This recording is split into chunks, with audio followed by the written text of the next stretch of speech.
Hello friends, welcome back at the 4th episode, and I start straight away with a light color on the left rows. The colors that I'm going to use are Alizarin red, Cadmium red and Cadmium red light. For the light area I can add a bit of Winsor yellow.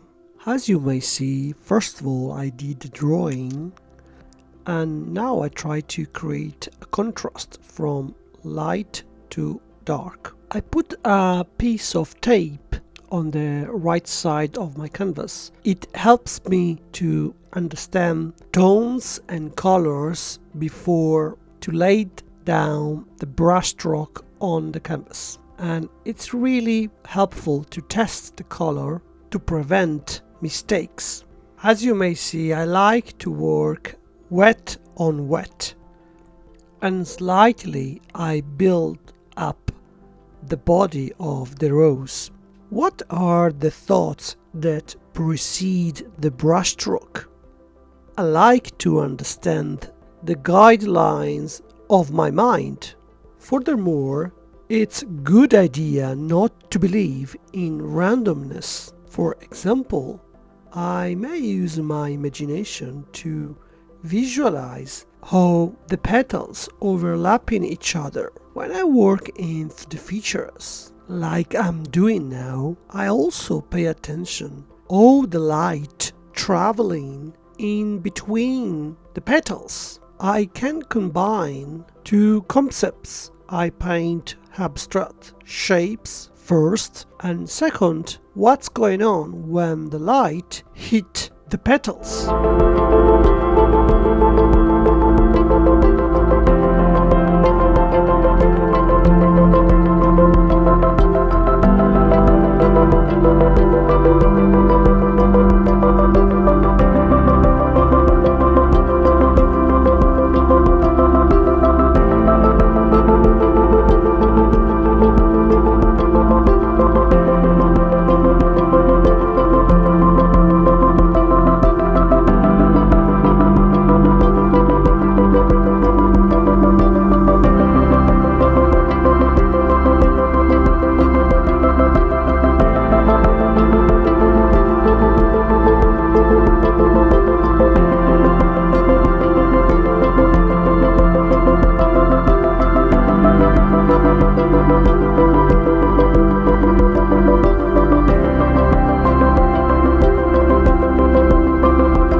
I'm still drawing with colors the shapes of petals.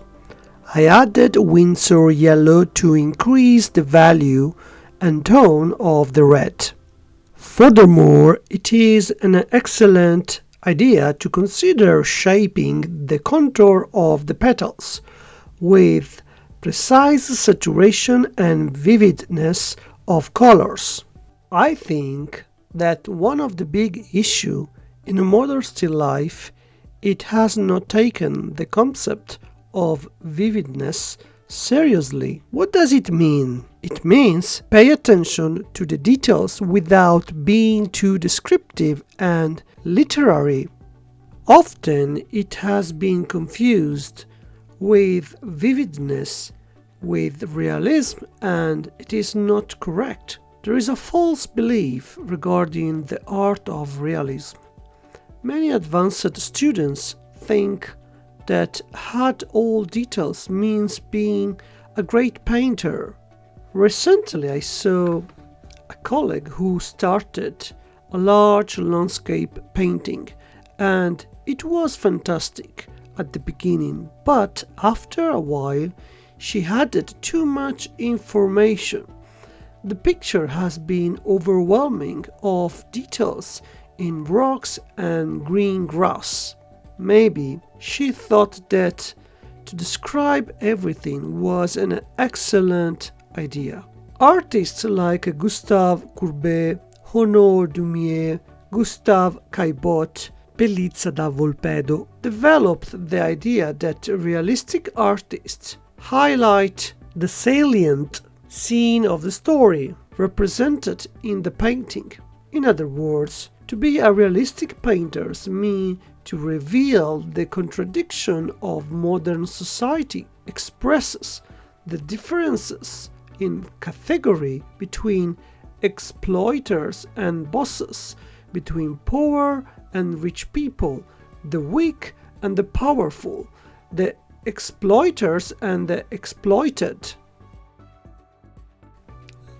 The realistic movement, born at the beginning of the 19th century in opposition to a classical movement that was in control of all academy in France. It was in charge to choosing which artists can participate or not at the salon to show their paintings. Many artists decided to become a realistic painter. They want to represent a real story in the picture because they felt boring to paint Venus or nymph and Greek mythological stories. Their paintings begin a revolution against a classical movement that suffocated the free thoughts of the artists to tell true stories and not invented.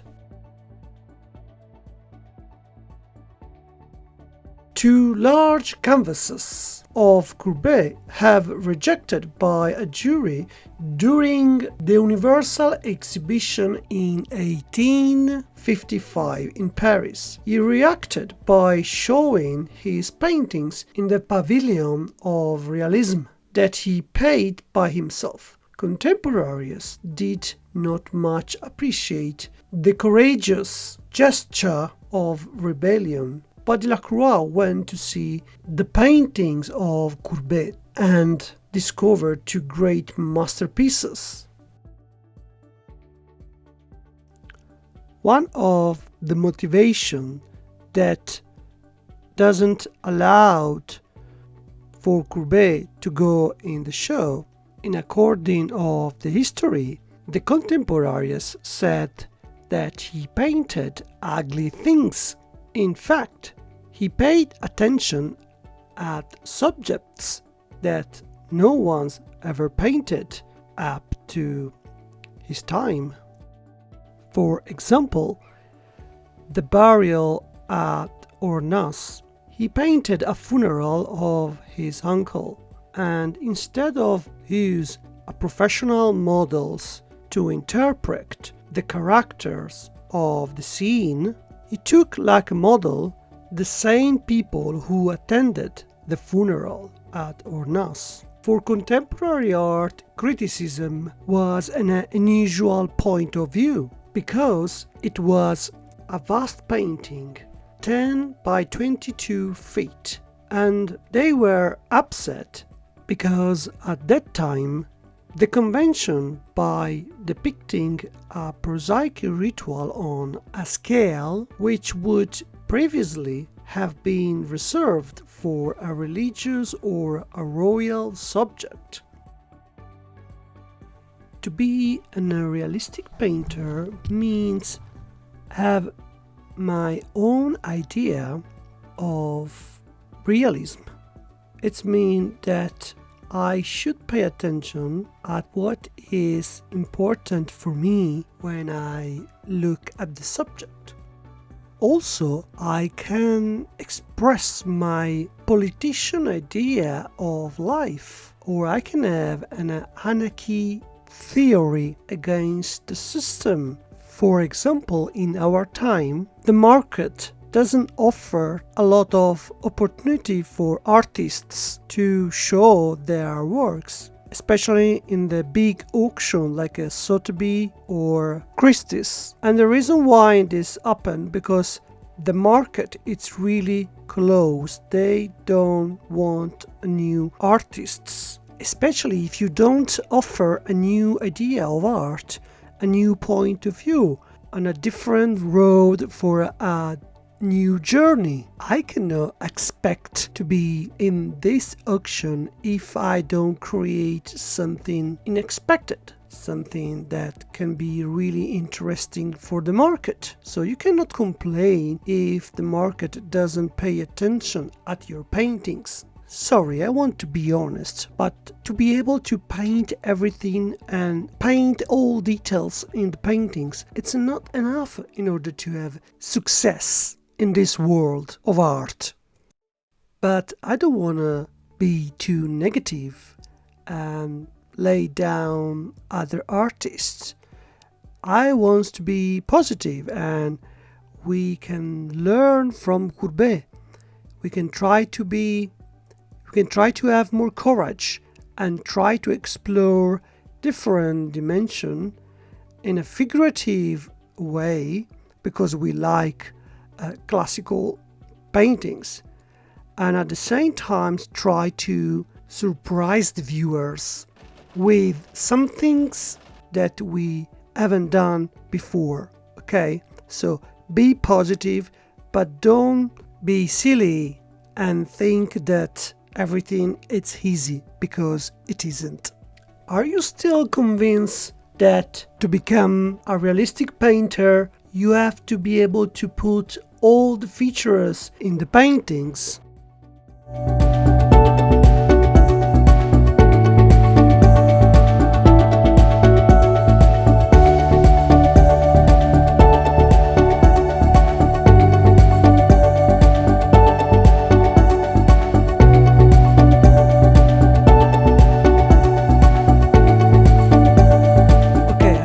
For today is enough for me to talk, and I leave you alone until the end of the video. I hope that you enjoy, and see you at the next video lesson.